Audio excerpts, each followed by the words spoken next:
even more work than the past album because it was like we had to kind of live up to the expectations that people were, you know, expecting for this album. Because it's like we did our first album and that one held on strong for about 2 years. Or it's going on 2 years. It'll be 2 years in August. And it's like we spent almost a year and a half doing this album. I mean, no one really realizes it, but if you put every day back-to-back recording time, we probably spent about 3 months on this album, and that's it.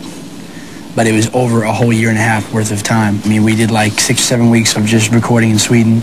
Then we did a couple of TV shows for the single and shot the video in one day. It was about a 28-hour shoot.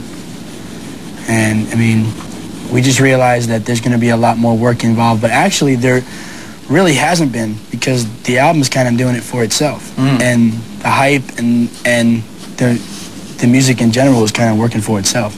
It's true you have a built-in audience. There are people that are going to go out and get this because they have the first two Boys albums. Is there any goal to maybe expand that 30 million figure to maybe people, to an older audience, maybe to more males this time around? I think with this album especially, I think we're going to do that because this album has got... have you heard the album yet? Yeah. I mean, it's not your typical... All right, just making sure. It's not... This album is really not like the first album in a sense that like the first album is all love songs, you know, or like really happening party songs.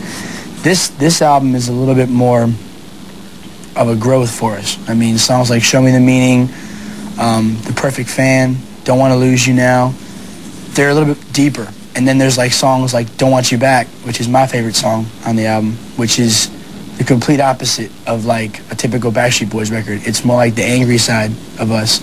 You know, saying that you're in some kind of relationship with a girl and she just totally disses you and you just don't want her back. You just say, the heck with you. You're out of my life for good. But it's like, I think vocally this was a more challenging album. And on top of that, there were songs written and produced by us, which is really a growth. And hopefully we'll gain a whole lot more respect from critics especially and people in this industry, you know, other, you know, artists and such. So I think this album will hopefully, knock on wood, will do better than the, you know, last two albums. I think it will.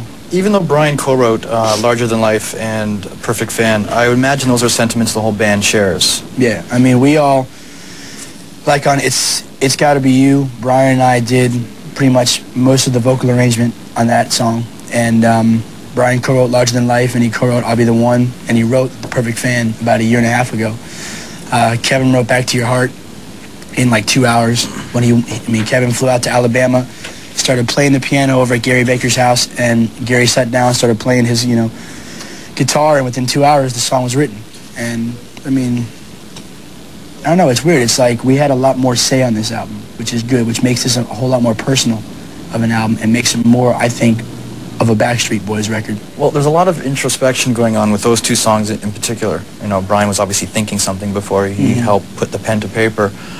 Has the past year or a couple years been that way for you? Like just a lot of thinking going on, taking stock in a lot of things? I mean, this past year has been basically the Rolling Stone issue hit it on the head. I mean, it was kind of a real abrupt title, but it's true. This has been the Backstreet Boys year in hell because we had deaths in some of our families. Howie lost his sister, Dennis Pop.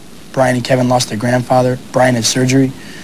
So it's like, this past year we had trouble with our record company, we had trouble with our management. Now we have new management, new album, a whole new outlook on everything. And we have a way better attitude now, a way better, whole lot more positive.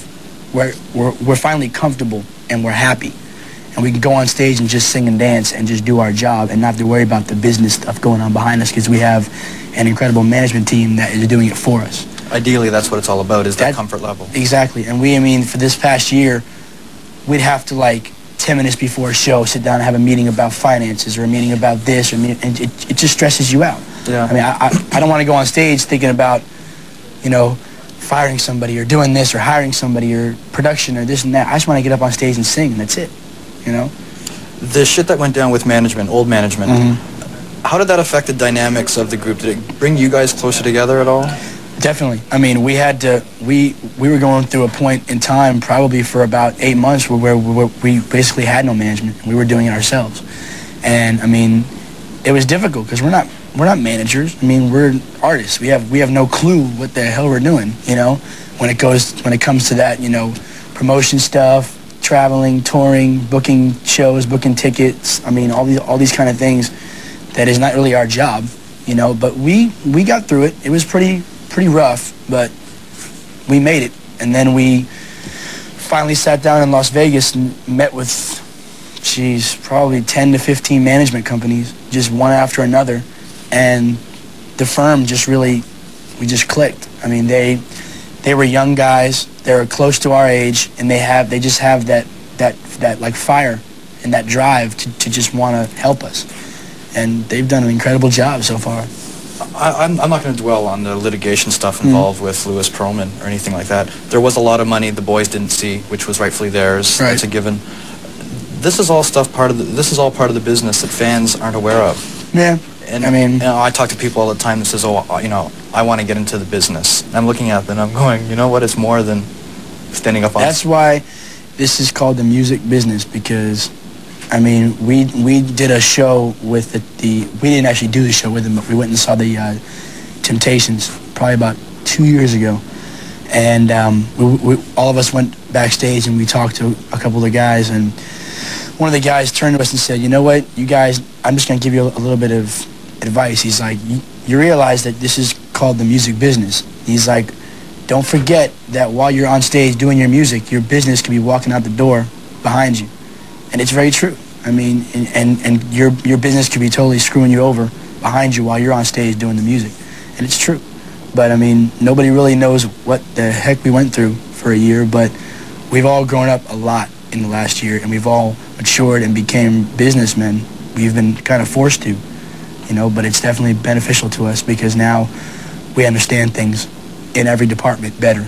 You know, we're not real businessmen or managers or anything like that, or attorneys, but we understand more now, and we're not getting the wool pulled over our eyes anymore. What won't kill you will make you stronger? I think the fact that the five of us had to really come together as a group and stand up for what we wanted, and instead of like two of us wanting this and three of us wanting that, or one of us wanting this and four of us wanting that, five of us came together as a team and just said, this is what we want, and we got it. It took us a while to get it, but now we have it. And like I said, now we all go on stage and we're happy to get back on stage, and we're not worrying about anything. We're up there just doing what we do best, and it's so much easier. I gotta wrap this up quickly, but just before you head out, you lift the head up, just for the ladies, just for the eyes. There you go. Hello.